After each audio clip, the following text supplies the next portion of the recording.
and turned it into a whole like self-help culture kind of thing that was just jacked up.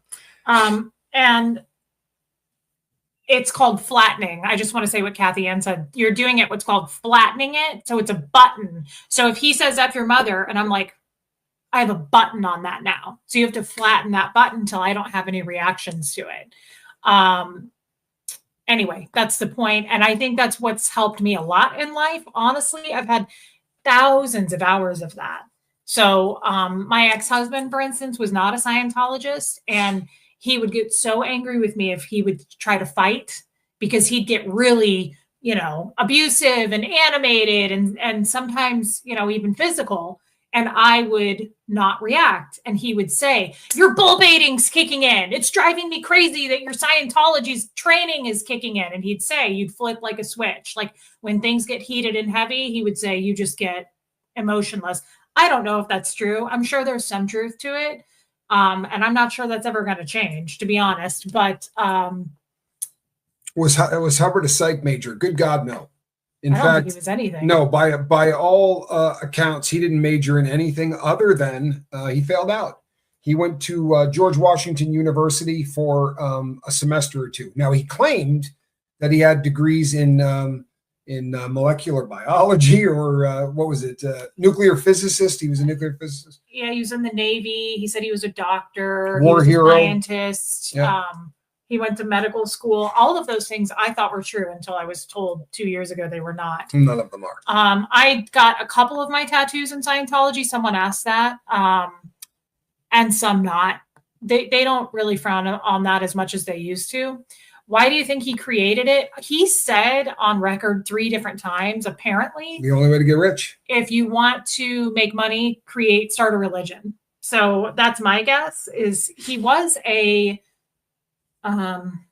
science fiction writer. Yeah. That's how he started. He's the most prolific published author in history.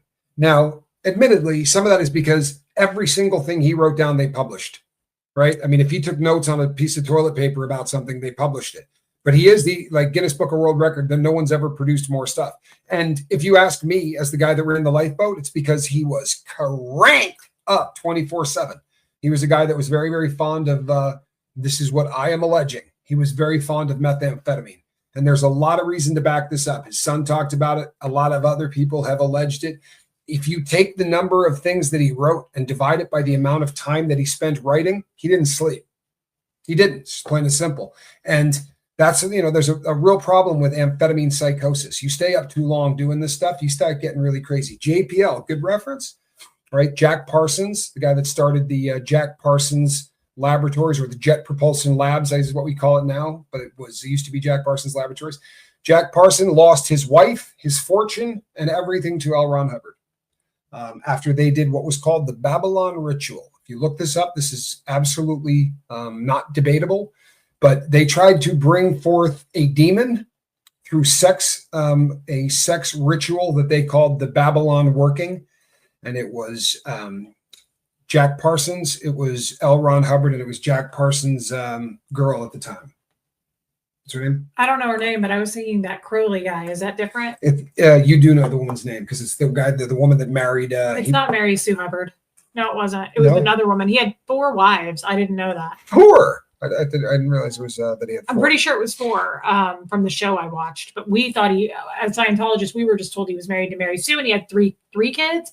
But he ended up having 7 kids with 4 different wives, and we didn't even know that. No one told us that. Did you develop your sense of humor in Scientology? Because you have an amazing sense of humor. Gary, that's such a nice thing to say. I don't know the answer. I kind of doubt that, honestly. I got in trouble a lot in Scientology because of my sense of humor. But I always say this when you guys ask. I'll start that. That's a great question. My mom left when I was 6, and then my dad really didn't want to be a father. And so I was home alone, and he would leave town all the time, and he played a lot of pool and he hustled. So it's just, in a nutshell, I watched reruns. I would watch all the time George Carlin, which is weird, I know, but I watched George Carlin all the time. So I don't know if that's where I got my sense of humor. I'm not sure, but I just remember being very small watching George Carlin. if you know who that is. Is it true that Tom Cruise had his girlfriend's wives chosen for him? I heard that's true, but honestly, I don't know the answer to that, Pam. I'm not sure. They wouldn't tell someone like me that, but I wouldn't be surprised. He's pretty high profile, so I wouldn't be surprised. When you first joined, how long was it before you sensed things were not so good? When I first joined, so I was born into it.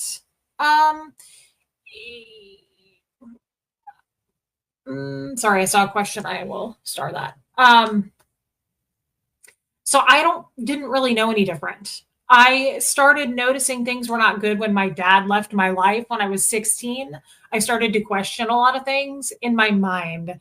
But once you find out and you're a seasoned Scientologist long enough, you learn real quick not to question because you're in trouble and they put you on the cans for hours. And it's not like a regular session with a therapist where the time is up. You will be there as long as you continue to give up information. I have been straight in session for 16 hours. Like they lock the door, they don't let you leave. So you real quick, you don't start questioning things. And I can't tell you how many people told me when I was a Scientologist, you've got to see that Leah Remini show. And I would literally be like, I can't be around you. I can't even listen to this. Like, you can't talk to me about this because what's going to happen is they're going to question me. And then it's going to be hours and hours and hours of sec checking, which is security checking. So if that makes sense, that's, you don't really want to question things. You have to pay for it yourself. That's true. So that security questioning is also on your dime. Right. Yeah, and it's like $400 an hour. Yep. They're the greatest salespeople in the world, Scientologists. The reason that I know so many of them is I was never a Scientologist, but I was a dirtbag that ran cons and hustles, like this big, business opportunity, MLM, like those kind of hustles. And Scientologists, there are so many Scientologists. I'm a great salesperson. Yeah. I've always been in sales, and my dad is still a Scientologist. He's been a Scientologist over 40 years. He's amazing at sales. They're good at it. No, they're the best I've ever met. When you were growing up, did you only mix with other Scientologists? Yes. Yeah. You only hang around other Scientologists, and you're told not to hang around non-Scientologists because it's not safe. Like, they're criminals. That's what we're told. Like, basically everybody outside of Scientology is a criminal. And they were right. And you go and find the only criminal, right? You could have done so much, right? If you had swung a cat by the tail, you'd have hit 25 people that didn't go to prison, and you had to grab a convict. I had to see what it was like. Was it worth it? I love it. All right. I'm pretty crazy about it. Did I go to public school? I did off and on. There were no Scientology schools. I'm from Omaha, Nebraska, so there were no Scientology schools in Omaha. But we did get, my dad moved us to Clearwater and put us in the cadet org, which is for the kids, the Sea Org. There is no education. Like, I'm embarrassed to admit this, but that's okay.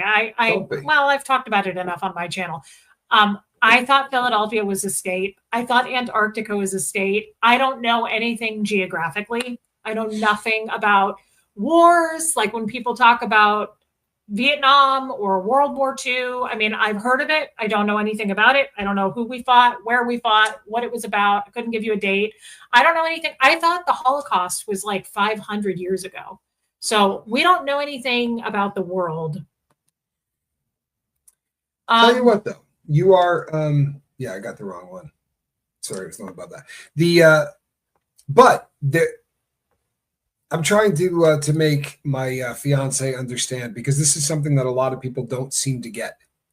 But intelligence doesn't have anything to do with a person's IQ. You can have an IQ that's through the roof and not have any of the knowledge because you haven't been exposed to it. The rate at which you learn is phenomenal. Like, it really is. It's a buzz. Being around you is so much fun because you really are like, you're a sponge. You absorb so much stuff every day. And most people, look, you don't run into people who say, I don't know. My dad used to say to me growing up, the 3 smartest words in the English language are I don't know, especially if you say them all at the same time. It's the start of everything. And you will say all the time, yeah, I don't know that. Or what is this? No one else does that. It's because I don't have any kind of clue or concept. You know how some people can fake through not knowing and they're like, oh yeah, and they have an idea of what it is? I have no idea. And I will say to you, I don't know what you're talking about. I've never heard of that. Like, how many times a day do you say to me, from like 1989, that actor, blah, blah, blah, blah. And I'm like, I have no idea what you're talking about. I have no point of reference. So I can't even fake my way through it.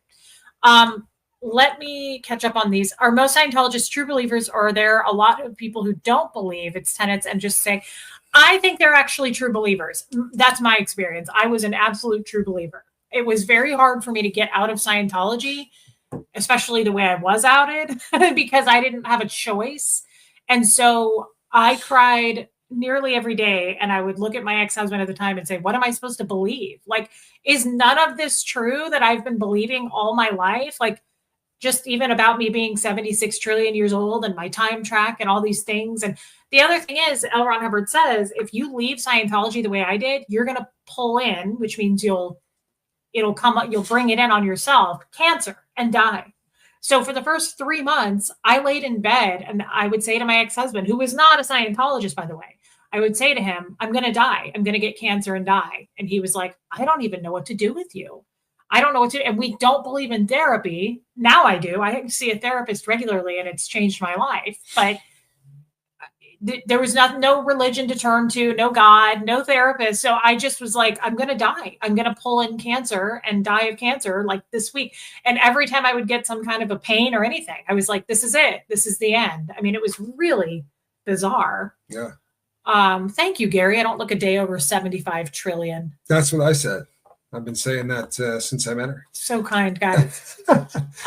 So I think that this gets lost in the shuffle, right? This is a dwindling cult, right? Their numbers are really, really low, depending on who you believe. Somewhere between maybe 15 to 23 is what most people assume. There are 15 to 23,000 Scientologists left. The television show South Park, believe it or not, was the first organization or the first group or the first anything to tell the entire world what Scientologists believed, right? They said what OT8, what the OT levels where you learn about Xenu and all that. And they made a comedy thing out of it and it went ultra viral. And since then, there are very few people out there that don't have some idea that this is kind of crazy, right? And you'll hear people say things like, the person has Scientology eyes. They make references to how certain people dead behind the eyes. No, dead behind the eyes. Dead behind the eyes. And there's something to it. And if you think about the dynamic of putting someone on a lie detector test and saying, have you ever wanted to bang a dog? Have you ever wanted to stick I mean, the things that they say, and for you to be able to sit and put up with that and not show any emotion, I think they do become a little dead behind the eyes. It's a sad thing to because what's the worst thing is, guys, no one that I know ever did want to inappropriately touch an animal or their parents or anything like that. But if it reads on the meter, then you must. So I would be 6, 7 years old holding those cans and they would say, do you have inappropriate sexual thoughts about your father? And I would say no. And they'd go, well, something read here. Well, tell us about that. What are you thinking right now about your father? So it's really, really awful. Now that I think about it, it's quite heartbreaking and it makes me want to cry thinking about children going through that today. If I could just comment real quickly too. Someone said, why wouldn't you try to get your dad out before you try to save anything else? You're not getting this, right? Let me explain Scientology again one more time. They have a policy called disconnection. Reese is considered what is called a suppressive person, right? Everything bad that happens on Earth, including the fires in California that are raging, right, are her fault. Right? Yep. My fault. Anybody that they consider to be a suppressive person, all of the evil on planet Earth. I have watched when we go to protest or when they realize that she's outside of the organization, the blinds shut, the door's locked. I'm not being funny. They run outside and grab people and rush them inside like she's going to explode and throw napalm all over everyone. There's no getting people out without kicking front doors in. Suppressive people, sorry, it's easier for me to click on this everything a little closer. I'm a suppressive person. It's a label that they give us. And L. Ron Hubbard equates the suppressive person to Hitler. Right. So I can't speak to anyone. I have been blocked from everyone. I didn't even get a goodbye. So just to give you something to relate to. You're not calling up your old friends on the phone to see how they're doing. When they disconnect, you're dead. You're dead. Like when she left, imagine a grandfather never talking to his grandson again, or a grandmother never talking to their grandchild again, or never talking to your daughter again. Do you know what it takes to drive out of somebody the desire to be a parent, that feeling of love when they hand you a baby, the systematic abuse that it takes over a lifetime to get someone where they'll go, not my kid anymore, right? After she's an SP. That's not something that happens because you read Dianetics. And that's true too, Lori. They will get cancer by talking to me. Correct. So if they make eye contact with me, we are told you will get cancer for talking to a suppressive person. Did I ever reconnect with my mom? Yes. Yeah. When I was 18, Sharon, I reconnect. Now I saw my mom probably like 3 to 5 times when I was between 6 and then when I saw her again when I was 18. But our dad was really, I don't have any thoughts on that. Okay. Our dad was really, I said I have a sister, but she went and moved into the Sea Org. So I wasn't raised with her. He was super controlling and abusive. So he wouldn't let our mom see us. I don't know who Kathy O'Brien is. Am I happy in the new world? Yeah, it's taken a long time, Woofy, to adjust to it and to, again, meet people who are authentic. I've met a lot of people that I thought were authentic and they ended up not being. And so I tried to make my circle really big because I was so excited. I mean, I have a channel, guys. I go on every day and talk to you guys, and it's my heart. I love it. And you guys have saved me in so many ways because I get to work through. I work through things by talking through them. And everybody who is in here that is on my channel, which I recognize a lot of you, you know that about me.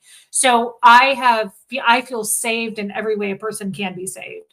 But the first year was really hard for me.